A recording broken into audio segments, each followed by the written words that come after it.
Congratulations! You've just worked a whole month and earned your first $1,000.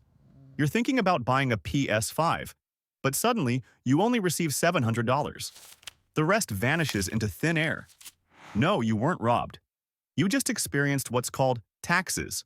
Taxes are essentially a mandatory membership fee that you pay to your country, simply in exchange for the privilege of breathing and living there. Imagine the government as a giant roommate. He doesn't go to work, but every time you buy a pizza, he automatically takes away 2 to 3 slices. You're angry, right? But in return, he fixes the leaky roof called infrastructure, cleans the living room called public sanitation, and protects you from the aggressive neighbor called security. That's how taxes work. You give money and the government uses that money to run society. In the US and UK, you'll encounter 3 main threats. First, income tax. This is a penalty for working too hard. The more you earn, the more they take.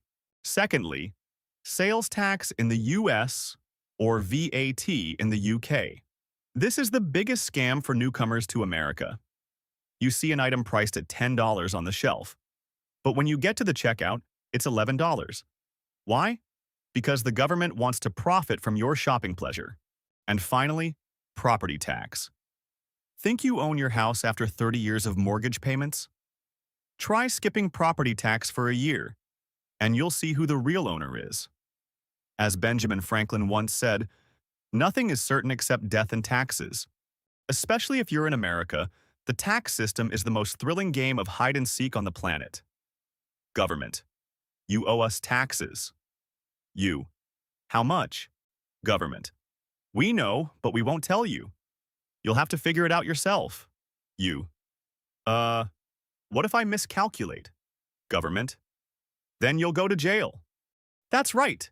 The government knows exactly how much you owe, but they make you do it yourself, or pay tax service companies to calculate it. A meaningless cycle that everyone goes through every tax season. 2. Banks. Imagine you've just earned a huge sum of money. You can't hide it under your mattress for fear of your dog chewing it or thieves stealing it. You need a safe place. You think of the bank, a place with huge safes and smartly dressed people.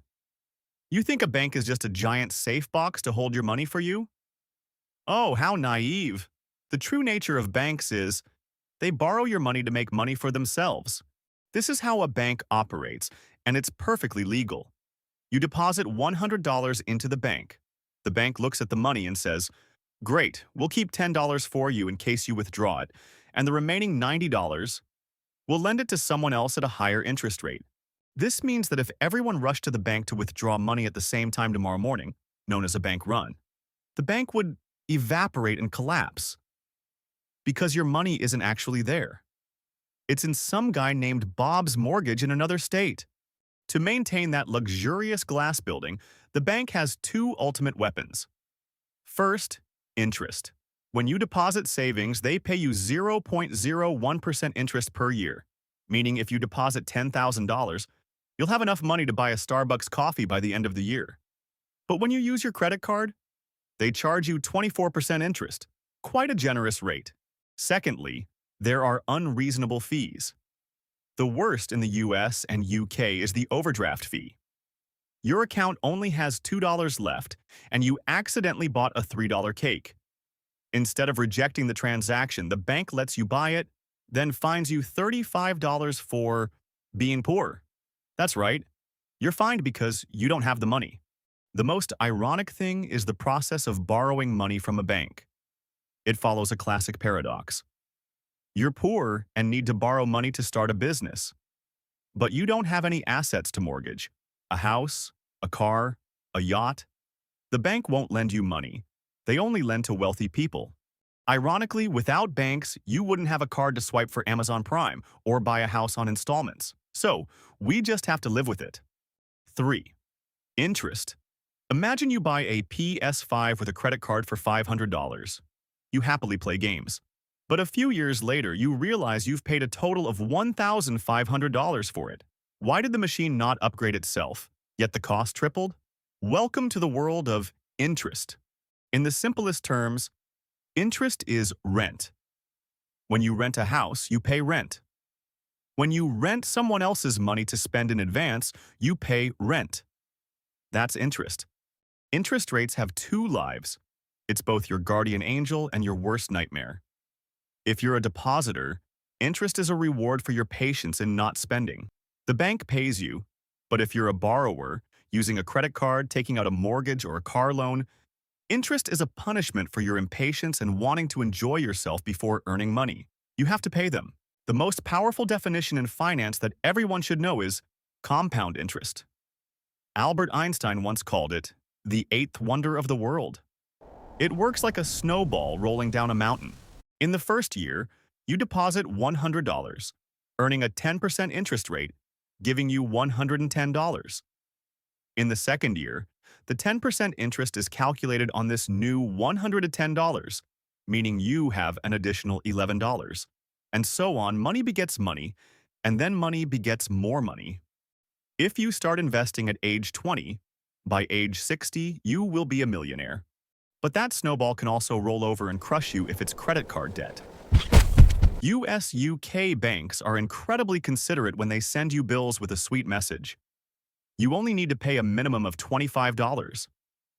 You think, wow, the bank is so kind. Don't fall for the trap. When you only pay the minimum amount, the remaining debt will accrue interest at an average rate of 20% to 25%. At this point, Einstein's eighth wonder will turn into a cosmic black hole sucking your wallet dry.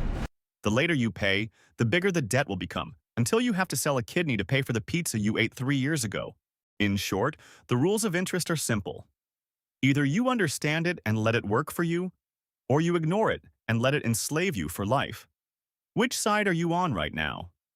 The side receiving interest or the side struggling to pay it back? In 2010, with $20 in your pocket, you walked into McDonald's and could eat like a king. That same $20 today? You'd be lucky to get a combo meal that was just enough to satisfy your hunger, and they'd charge you an extra 50 cents if you asked for a packet of ketchup.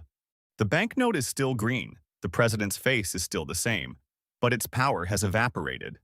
The main culprit, inflation. Simply put, inflation isn't about goods getting more expensive, but about your money losing value. Why does this happen? Imagine you and another guy are stranded on a deserted island. There's only one coconut on the island. Each of you has $1. So the maximum price of the coconut is, suddenly the government's money printing machine falls from the sky and hands out $1 million to everyone. At this point, there's still only one coconut on the island, but you two have too much money. You'll shout, "I'll pay $500,000 for the coconut." The other guy shouts, "I'll pay $1 million. Boom! The coconut goes from $1 to $1 million. That's inflation. When the government prints too much money, it becomes worthless. Real-world inflation has some very insidious cousins. First is shrinkflation. This is a sophisticated corporate trick.